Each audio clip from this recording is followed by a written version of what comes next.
ദൈവമേ, എൻ്റെ വായിലെ വാക്കുകളും എൻ്റെ ഹൃദയത്തിലെ ധ്യാനവും അങ്ങേക്ക് പ്രസാദകരമായിരിക്കണമേ. എല്ലാം അങ്ങയുടെ മഹത്വത്തിനായി തന്നെ തീരണമേ. ആമേൻ.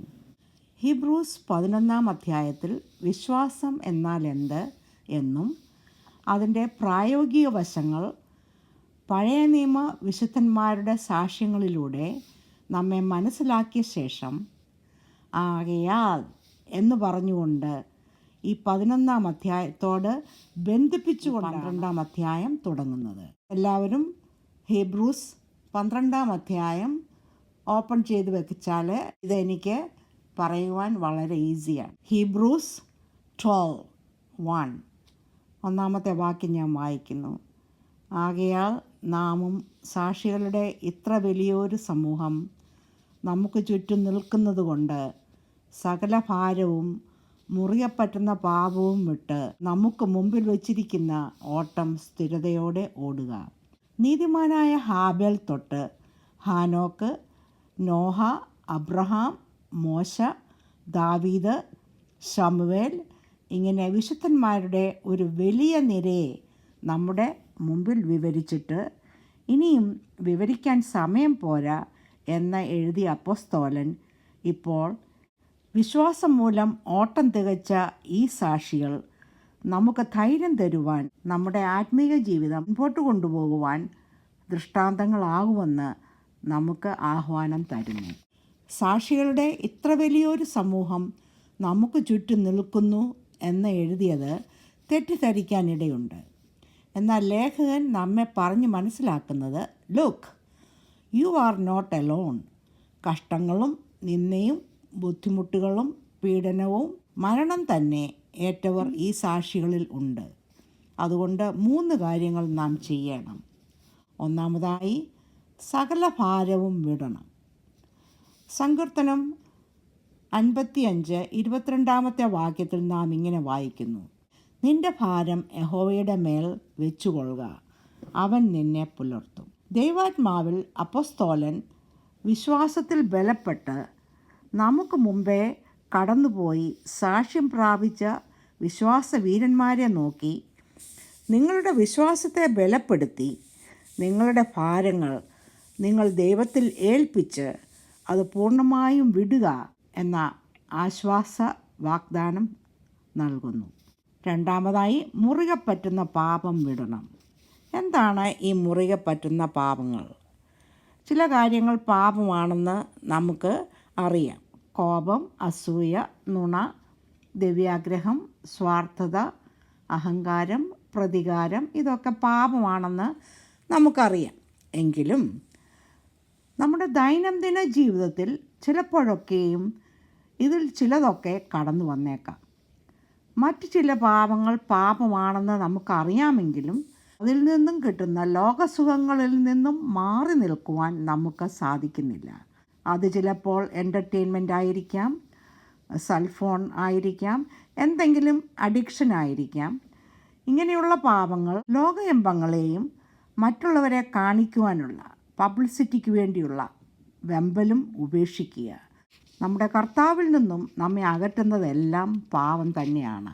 മൂന്നാമതായി, ഈ വിശ്വാസ ജീവിതത്തിൽ നാം എല്ലാവരും ഓട്ടക്കാരാണ്. നമുക്ക് മുമ്പിൽ വച്ചിരിക്കുന്ന ഓട്ടം സ്ഥിരതയോടെ ഓടുക. റിക് വാരൻ എന്ന ദൈവമനുഷ്യൻ എഴുതിയ ദ പർപ്പസ് ഡ്രിവൺ ലൈഫ് നിങ്ങളെല്ലാവരും വായിച്ചിട്ടുണ്ടായിരിക്കുമല്ലോ. ഇല്ല എങ്കിൽ തീർച്ചയായിട്ടും വായിക്കണം. അതിൽ അദ്ദേഹം എഴുതിയിരിക്കുന്നത് ഇങ്ങനെയാണ്: you are not an accident. Even before the universe was created, God had you in mind and He planned you for His purposes. These purposes will extend for beyond the few years you are spent on this earth. You were made to last forever.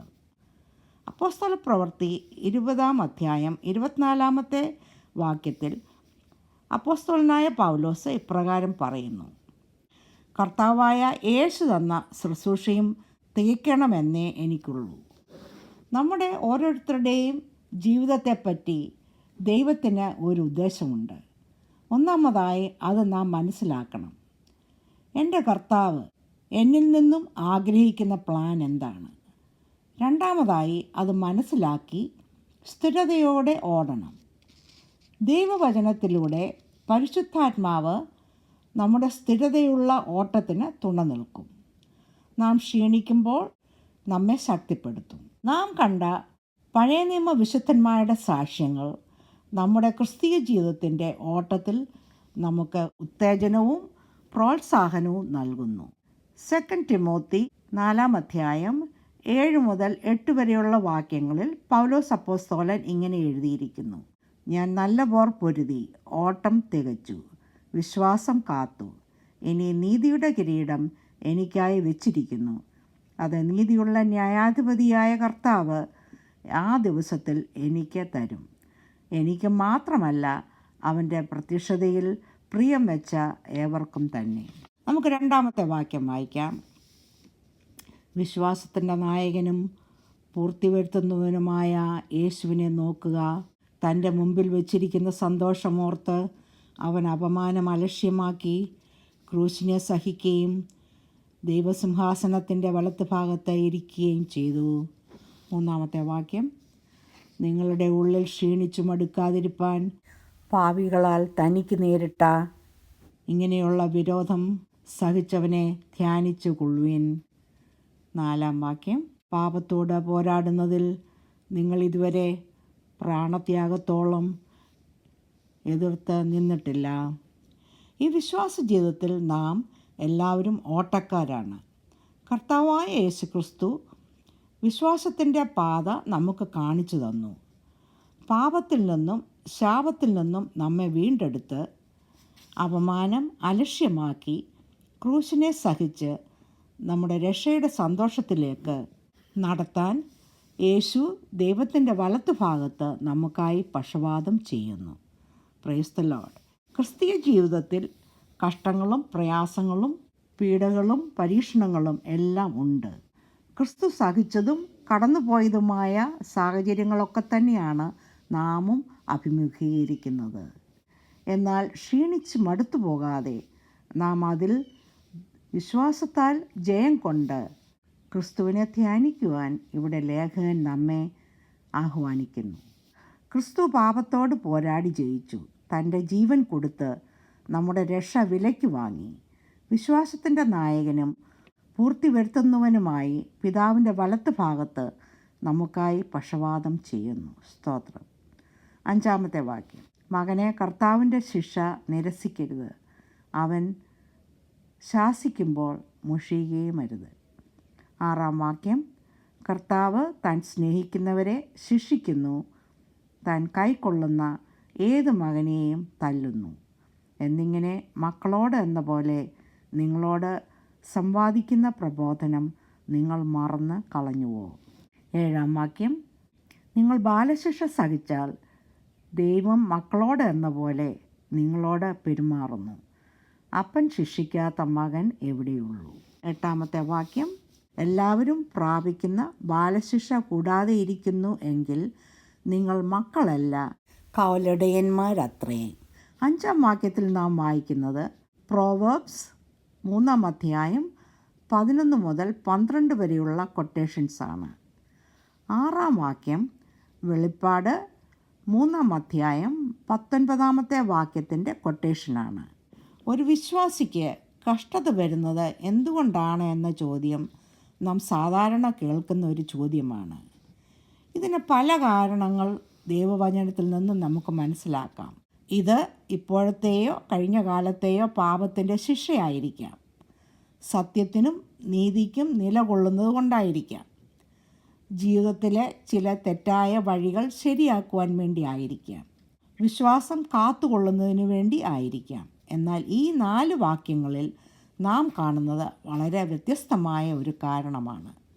ഒരു അപ്പൻ തൻ്റെ മക്കളെ ശിക്ഷണത്തിൽ വളർത്തുന്നത് പോലെ നമ്മെ സ്നേഹിക്കുന്ന ദൈവം കഷ്ടങ്ങളിലൂടെ പരീക്ഷണങ്ങളിൽ കൂടി നമ്മെ കടത്തിവിടുന്നു. ഇങ്ങനെ സംഭവിക്കുമ്പോൾ മറ്റുള്ളവരിൽ നിന്നും വിമർശനങ്ങളും പോംവഴികളും ഒക്കെ നേരിടേണ്ടി വരും. എന്നാൽ ദൈവസ്നേഹത്തിൻ്റെ തണലിൽ ദൈവവചനത്തിൻ്റെ ബലത്തിൽ വിശ്വാസത്തിൽ അടിയുറച്ച് ജീവിക്കുന്ന ഒരു ദൈവ പൈതലിന് ദൈവം അറിഞ്ഞുകൊണ്ട് സംഭവിക്കുന്ന കഷ്ടതകൾ അത് ദൈവഹിതമെന്ന് മനസ്സിലാക്കി അതിന് വിധേയപ്പെട്ട് ഇരിക്കുമ്പോൾ ജീവിതം അനുഗ്രഹിക്കപ്പെടുകയും മറ്റുള്ളവർക്ക് അവർ ഒരു അനുഗ്രഹമായി തീരുകയും ചെയ്യും. സ്തോത്രം. നമുക്ക് 9-ാമത്തെ വാക്യം വായിക്കാം. നമ്മുടെ ജഡസംബന്ധമായ പിതാക്കന്മാർ നമ്മെ ശിക്ഷിച്ചപ്പോൾ നാം അവരെ വണങ്ങിപ്പോന്നുവല്ലോ. ആത്മാക്കളുടെ പിതാവിന് ഏറ്റവും അധികമായി കീഴടങ്ങി ജീവിക്കേണ്ടതല്ലയോ? നാം നമ്മുടെ ബാല്യകാലങ്ങളിലേക്ക് ഒന്ന് മനസ്സ് ഓടിക്കുക. ആരുടെയെങ്കിലും മാതാപിതാക്കൾ നമ്മെ ശിക്ഷിക്കാതെ വളർത്തിയിട്ടുണ്ടോ? ബാലശിക്ഷകൾ കുഞ്ഞുങ്ങളെ അവരുടെ നന്മകളിലേക്ക് നടത്തുന്നു. അത് സ്നേഹത്തിൻ്റെയും കരുതലിൻ്റെയും പ്രതീകമാണ്. അതപ്പോൾ കുഞ്ഞുങ്ങൾക്ക് മനസ്സിലായി എന്ന് വരികയില്ല. എങ്കിലും പക്വത വരുമ്പോൾ അവർ അത് തിരിച്ചറിയും. ആ സ്നേഹം വ്യവസ്ഥയില്ലാത്ത സ്നേഹമാണ്. സുരക്ഷിതവും അംഗീകാരവും ഉള്ള സ്നേഹമാണ്. അതുകൊണ്ട് തന്നെ നാം നമ്മുടെ മാതാപിതാക്കളെ സ്നേഹിക്കുന്നു, കരുതുന്നു, ബഹുമാനിക്കുന്നു. ഇവിടെ അപ്പോസ്തലൻ നമ്മോട് ചോദിക്കുന്നു, അങ്ങനെയെങ്കിൽ യേശുക്രിസ്തുവിൽ വിശ്വസിക്കുന്നതിലൂടെ നമുക്ക് കിട്ടുന്ന ഈ സ്വർഗീയ പിതാവിൻ്റെ സ്നേഹം മനസ്സിലാക്കി, കരുതൽ മനസ്സിലാക്കി, അങ്ങ് നമുക്ക് തരുന്ന ശിക്ഷണങ്ങൾ ആത്മവിശ്വാസത്തോടുകൂടി സ്വീകരിച്ച് സ്വർഗീയ പിതാവിൽ കീഴടങ്ങി ക്രിസ്തീയ ജീവിതം അതിൻ്റെ പൂർണ്ണതയിൽ ജീവിക്കേണ്ടതല്ലയോ? Praise the Lord. ഇന്ന് നമുക്ക് അതിന് സാധിക്കുമോ എന്ന് ഒരാത്മപരിശോധന നമുക്ക് ചെയ്യാം. അതിന് സാധിക്കുവാൻ വേണ്ടി ദൈവം നമ്മെ എല്ലാവരെയും ഒരുക്കട്ടെ. നമ്മൾ 10-ാമത്തെ വാക്യം വായിക്കുന്നു. അവർ ശിക്ഷിച്ചത് കുറേ കാലവും തങ്ങൾക്ക് ബോധിച്ച പ്രകാരവും അത്രേ. അവനോ നാം അവൻ്റെ വിശുദ്ധി പ്രാപിക്കേണ്ടതിന് നമ്മുടെ ഗുണത്തിനായി തന്നെ ശിക്ഷിക്കുന്നു. ഈ വാക്യം മുമ്പിലത്തെ 9-ാമത്തെ വേഴ്സുമായി ബന്ധപ്പെട്ടതാണ്. ഈ ലോകത്തിലെ മാതാപിതാക്കൾ തങ്ങൾക്ക് ഉള്ള അറിവും പരിജ്ഞാനവും അടിസ്ഥാനമായി തങ്ങളുടെ മക്കളെ അച്ചടക്കത്തിൽ വളർത്തുന്നു. അതുമൂലം ആ കുഞ്ഞുങ്ങൾ മുതിർന്നവർ ആകുമ്പോൾ അവരെ നേർവഴിയിൽ നടത്തിയ ആ മാതാപിതാക്കളെ അവർ ബഹുമാനിക്കുന്നു. നമ്മുടെ സ്വർഗീയ പിതാവ് എന്തുകൊണ്ടാണ് നമ്മെ ശിക്ഷണത്തിലൂടെ നടത്തുന്നത്? അത് നമ്മെ വിശുദ്ധീകരിക്കുവാനും യേശുക്രിസ്തുവിൽ നമ്മുടെ വിശ്വാസം വളരുവാനുമാണ്.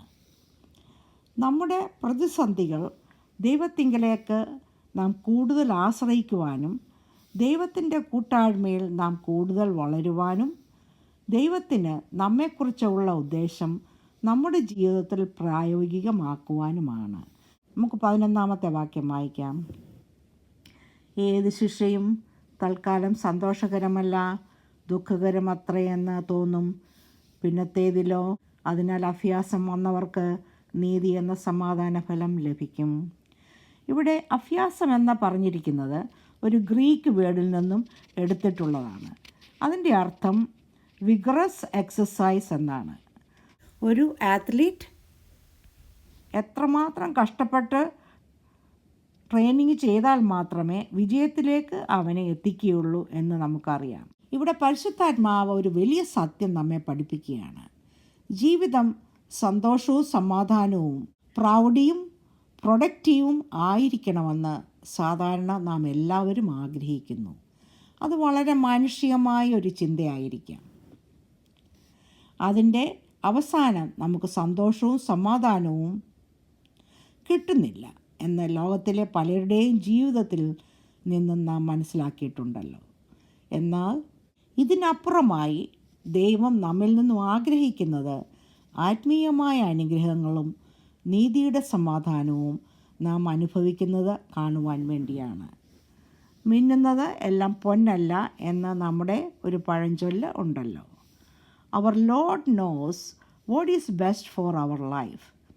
എന്നാൽ ദൈവത്തിൻ്റെ പൂർണ്ണത, പരിശുദ്ധത അതുപോലെ അറിയുവാൻ നമുക്ക് സാധിക്കുകയില്ല. ദൈവകരങ്ങളിൽ നാം പൂർണ്ണമായി സമർപ്പിക്കുമ്പോൾ ദൈവം നമ്മെ കണ്ണുനീരിൻ്റെയും വേദനയുടെയും കഷ്ടതകളുടെയും അനുഭവങ്ങളിൽ കൂടി നമ്മൾ കടന്നു പോകുമ്പോൾ നമ്മുടെ നന്മയ്ക്കായി സംഭവിക്കുന്നു. ദൈവം അതിൽ കൂടി ആഗ്രഹിക്കുന്നത് ദൈവം നമുക്ക് കാണിച്ചു തരും. നമുക്ക് നീതി എന്ന സമാധാന ഫലം ദൈവം നൽകും. Praise the Lord. നമുക്ക് 12-ാമത്തെ വാക്യം വായിക്കാം. ആകയാൽ തളർന്ന കൈയും കുഴഞ്ഞ മുഴങ്കാലും നിവർത്തുവീൻ, മുടന്തുള്ളത് ഉളുക്കിപ്പോകാതെ ഭേദമാകേണ്ടതിന് നിങ്ങളുടെ കാലിന് പാത നിരത്തുവീൻ. നാം എത്രയോ പ്രാവശ്യം കേട്ടിട്ടുള്ള ഒരു പരാതിയാണ്, ദൈവമേ എനിക്ക് ഇതെങ്ങനെ സംഭവിച്ചു, ഇത്രയും നല്ലവരായ മനുഷ്യർക്ക് ഇതെങ്ങനെ സംഭവിച്ചു. തളർന്ന കൈകൾ, കുഴഞ്ഞ മുഴങ്കാൽ ബലഹീനതയെ കാണിക്കുന്നു. വിശ്വാസ ജീവിതത്തിൽ വരാവുന്ന ക്ഷീണിച്ചും മടുത്തും പോകാവുന്ന ഒരവസ്ഥയാണ് ഇത് കാണിക്കുന്നത്. എന്നാൽ ഹീബ്രൂസ് 12:1 പറഞ്ഞിരിക്കുന്നത് പോലെ നമ്മുടെ മുമ്പിൽ വച്ചിരിക്കുന്ന ഓട്ടം സ്ഥിരതയോടെ നാം ഓടേണ്ടതുണ്ട്. ജീവിതത്തിൽ മടുത്തു പോകാതെ, ജീവിതത്തിൽ മുടന്ത ഉണ്ടാകാതെ ഇരിക്കേണ്ടതിന് നാം ക്രിസ്തു നമ്മുടെ മുമ്പിൽ വച്ചിരിക്കുന്ന നേരെയുള്ള പാതകളിൽ കൂടി നടന്ന് നീതി എന്ന സമാധാനം നേടുന്നവർ ആകാൻ ദൈവത്തോട് നമുക്ക് പ്രാർത്ഥിക്കാം. We should trust in him, submit to him and have faith in his decisions. Praise God. 14-ാമത്തെ വാക്യം നമുക്ക് വായിക്കാം.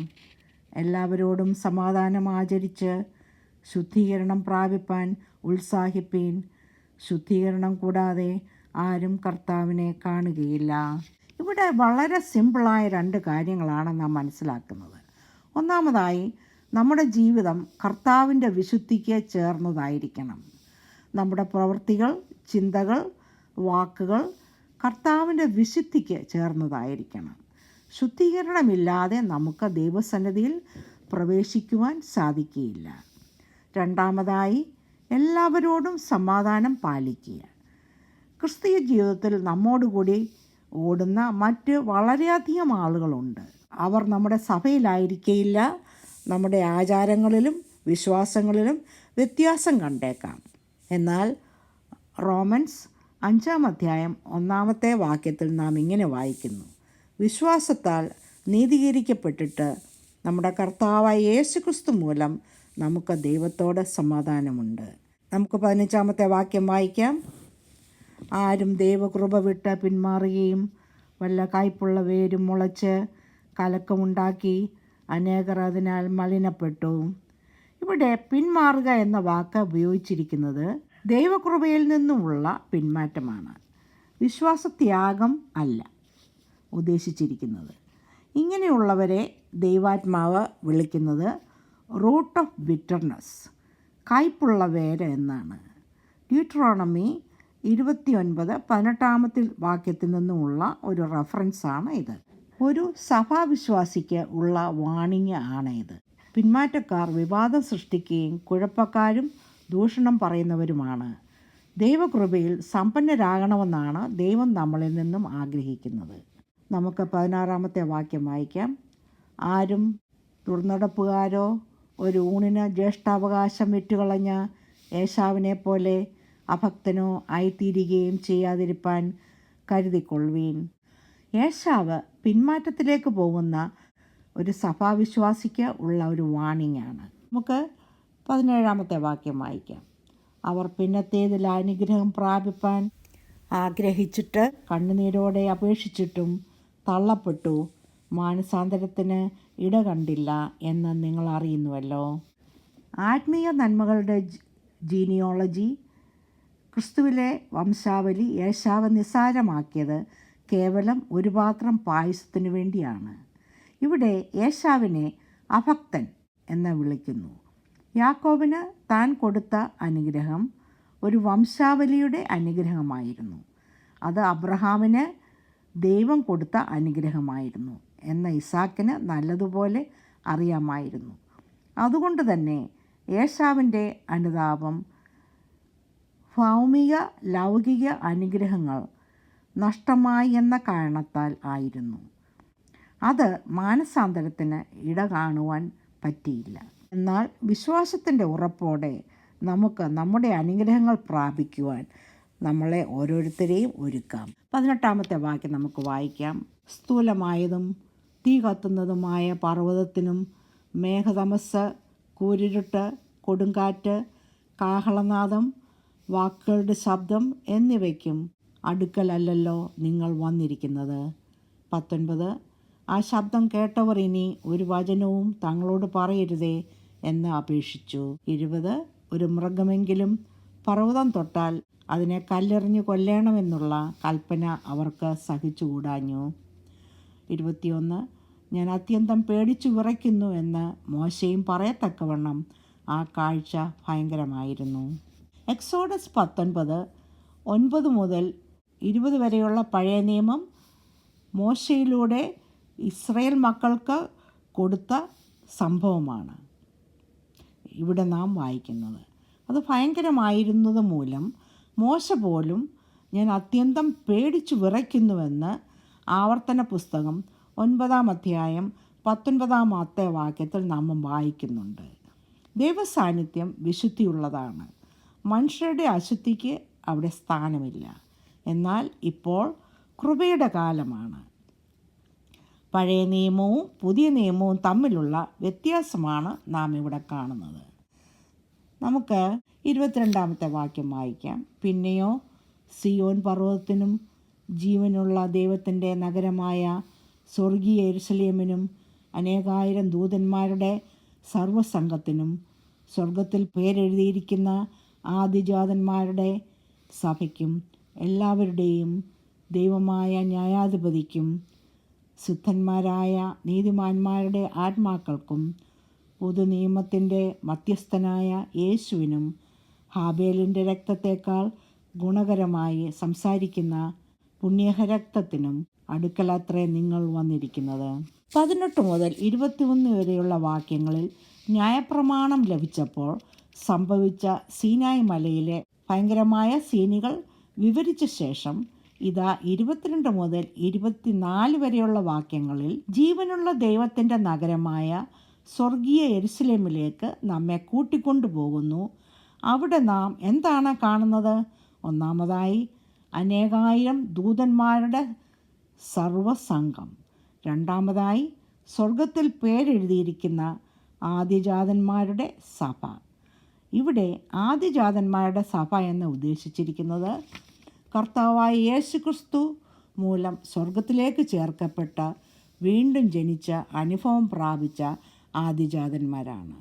ഇത് മനസ്സിലാക്കാൻ പ്രയാസമുള്ള ഒരു വേഴ്സാണ്.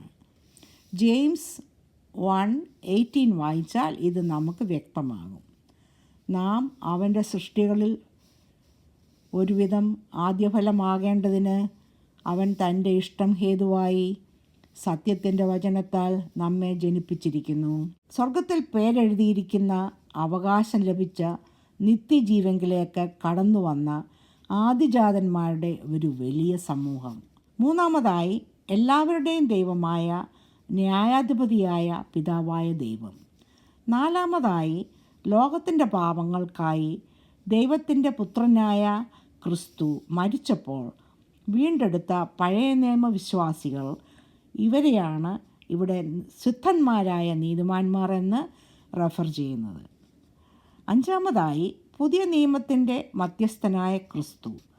ഇത്രയും പഠിച്ചെഴുതിയപ്പോൾ എനിക്ക് വളരെ ചെറുതായിട്ട് തോന്നി. എനിക്കിത് പഠിക്കാനുള്ള മനസ്സിലാക്കുവാനും ഞാനിത് എത്ര ഭംഗിയായിട്ട് പറഞ്ഞാലും അതിന് കിട്ടേണ്ട പ്രസക്തിയുടെ ഒരു ചെറിയ ഭാഗം പോലും നിങ്ങളോട് പറയുവാൻ എനിക്ക് ശക്തി കിട്ടുന്നില്ല. എന്നെ വിറയ്ക്കുന്നത് പോലെ തന്നെ തോന്നുന്നു. ഹാബേലിൻ്റെ രക്തം പ്രതികാരത്തിനായി നിലവിളിച്ചപ്പോൾ ഇവിടെ ഇതാ ക്രിസ്തുവിൻ്റെ രക്ഷയുടെ രക്തം സംസാരിക്കുന്നു. ഇതെത്ര മനോഹരമായ ഒരു രംഗമാണ്. എന്തൊരു ബ്യൂട്ടിഫുൾ സീനാണ് ഇത്. നമുക്ക് 25-ാമത്തെ വാക്യം വായിക്കാം.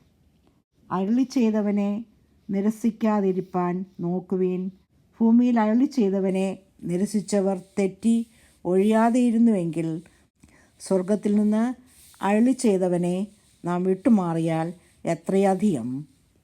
ഇസ്രായേൽ മക്കൾക്ക് സീനായ് മലയിൽ വെച്ച് ദൈവം ഒരു ഉടമ്പടിയായി കൊടുത്ത ന്യായപ്രമാണത്തിൻ്റെ ലംഘനങ്ങൾക്ക് തക്കതായ ശിക്ഷകൾ കിട്ടിയിരുന്നു. എന്നാൽ ഇതാ യേശുക്രിസ്തുവിൽ കൂടി നമുക്ക് സ്വർഗത്തിൽ നിന്നും ലഭിച്ച ഈ പുതിയ ഈ രക്ഷയുടെ ഉടമ്പടി അഥവാ ന്യൂ കവനൻറ്റ് നാം ഗണ്യമാക്കിയില്ല എങ്കിൽ അതിൻ്റെ ശിക്ഷകളിൽ നിന്നും നമുക്ക് രക്ഷപ്പെടുവാൻ സാധിക്കുമോ എന്നാണ് ഈ വാക്യം നമ്മളോട് ചോദിക്കുന്നത്. നമുക്ക് 26-ാമത്തെ വാക്യം വായിക്കാം. അവൻ്റെ ശബ്ദം അന്ന് ഭൂമിയെ ഇളക്കി. ഇപ്പോഴോ ഞാൻ ഇനി ഒരിക്കൽ ഭൂമിയെ മാത്രമല്ല ആകാശത്തെ വാഗ്ദത്തം ചെയ്തു. 27 ഇനി ഒരിക്കലും എന്നത് ഇളക്കമില്ലാത്തത് നിലനിൽക്കേണ്ടതിന് നിർമ്മിതമായ ഇളക്കമുള്ളതിന് മാറ്റം വരും എന്ന് സൂചിപ്പിക്കുന്നു. 28 ആകയാൽ ഇളകാത്ത രാജ്യം പ്രാപിക്കുന്നത് കൊണ്ട് നാം നന്ദിയുള്ളവരായി ദൈവത്തിൻ്റെ പ്രസാദം വരുമാറ് ഭക്തിയോടെയും ഭയത്തോടെയും കൂടെ സേവ ചെയ്യുക. നമ്മുടെ ദൈവം ദഹിപ്പിക്കുന്ന അഗ്നിയാണല്ലോ. God is a consuming fire. 18 മുതൽ 24 വരെയുള്ള വാക്യങ്ങളിൽ പഴയ നിയമവും കൃപയിൽ ലഭിക്കുന്ന പുതിയ നിയമവും പ്രസൻറ്റ് ചെയ്ത ശേഷം 25-ാമത്തെ വാക്യത്തിൽ ദൈവം തന്ന ഈ സൗജന്യമായ രക്ഷയിൽ നിന്നും മാറിയാൽ അതിൻ്റെ കോൺസിക്വൻസസ് അതെത്ര കഠിനമായിരിക്കുമെന്നാണ് ഈ ലേഖകൻ ഇവിടെ നമ്മളെ പറഞ്ഞു മനസ്സിലാക്കുന്നത്. 26-ാമത്തെ വാക്യം ഞാൻ ഇനി ഒരിക്കൽ ഭൂമിയെ മാത്രമല്ല ആകാശത്തെയും ഇളക്കുമെന്ന് ഉള്ള ആ വാക്യം ഹാഗി പ്രവാചകൻ എഴുതിയ 2-ാം അധ്യായം 6-ാമത്തെ കൊട്ടേഷനാണ്. 27-28 വാക്യങ്ങൾ താൽക്കാലികമായത് മാറി ശാശ്വതമായ സൃഷ്ടിയെ സൂചിപ്പിക്കുന്നു. ഇത് റെവലേഷൻ 21 ഫസ്റ്റ് വേഴ്സിൽ നമുക്ക് വായിക്കാം. ഞാൻ പുതിയ ആകാശവും പുതിയ ഭൂമിയും കണ്ടു. ഒന്നാമത്തെ ആകാശവും ഒന്നാമത്തെ ഭൂമിയും ഒഴിഞ്ഞുപോയി, സമുദ്രവും ഇനിയില്ല. Heaven and the new covenant are part of the eternal plan of God that will never shall be shaken. വിശ്വാസികൾ എന്ന നിലയിൽ നാം നിത്യജീവനായി സ്വർഗരാജ്യത്തിലേക്കുള്ള യാത്രയിലേക്കുള്ള യാത്രക്കാരാണ്. എന്നാൽ അത് പ്രാപിക്കുവാൻ ഭക്തിയോടുകൂടിയും ദൈവത്തിന് സ്വീകാര്യമുള്ള രീതിയിൽ ദൈവത്തെ സേവിക്കേണ്ടതുമുണ്ട്. അങ്ങനെയെങ്കിൽ പൗലോസ് അപ്പോസ്തലനെ പോലെ നമുക്കും പറയാം, ഞാൻ നല്ല പോർ പൊരുതി, ഓട്ടം തികച്ചു, വിശ്വാസം കാത്തു, ഇനി നീതിയുടെ കിരീടം എനിക്കായി വെച്ചിരിക്കുന്നു. അത് നീതിയുള്ള ന്യായാധിപതിയായ കർത്താവ് ആ ദിവസത്തിൽ എനിക്ക് നൽകും. എനിക്ക് മാത്രമല്ല, അവൻ്റെ പ്രത്യക്ഷതയിൽ പ്രിയം വെച്ച ഏവർക്കും കൂടെ. ആ നീതിയുടെ കിരീടം പ്രാപിക്കുവാൻ ദൈവം നമ്മെ ഓരോരുത്തരെയും ഒരുക്കട്ടെ എന്ന് പ്രാർത്ഥിച്ചുകൊണ്ട് ഞാൻ നിർത്തുന്നു. ദൈവം നിങ്ങളെ എല്ലാവരെയും അനുഗ്രഹിക്കട്ടെ.